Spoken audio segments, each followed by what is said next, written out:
Sementara itu, Saudara, Bank Indonesia Perwakilan Aceh bersama perbankan lain mulai membuka layanan penukaran uang rupiah pecahan baru melalui mobil kas keliling di Taman Budaya Banda Aceh. Masyarakat bisa menukar paket uang pecahan baru senilai maksimal 4 juta per orang. Layanan penukaran uang pecahan baru untuk persiapan Lebaran Idul Fitri di Aceh dilakukan di kas keliling perbankan yang ada di Aceh. Pendaftaran untuk penukaran uang baru ini dilakukan secara online melalui situs Pintar Bank Indonesia.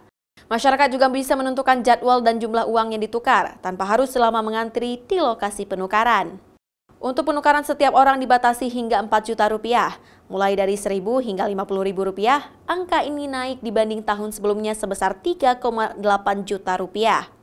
Sementara jadwal penukaran uang pecahan baru berlangsung 25 Maret hingga 5 April 2024 di Taman Budaya Banda Aceh.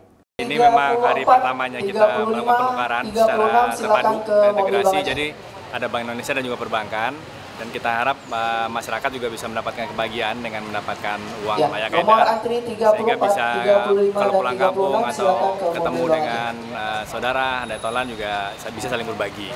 Dan ini kegiatan kita berlangsung sampai tanggal 5 April selama hari kerja di Taman Budaya ini. Jadi untuk jumlah nominal penukaran itu ada lebih kurang 4 juta. 4 juta rupiah. Dengan berbagai pecahan dari 50.000 sampai ke 1.000 rupiah uang kertas.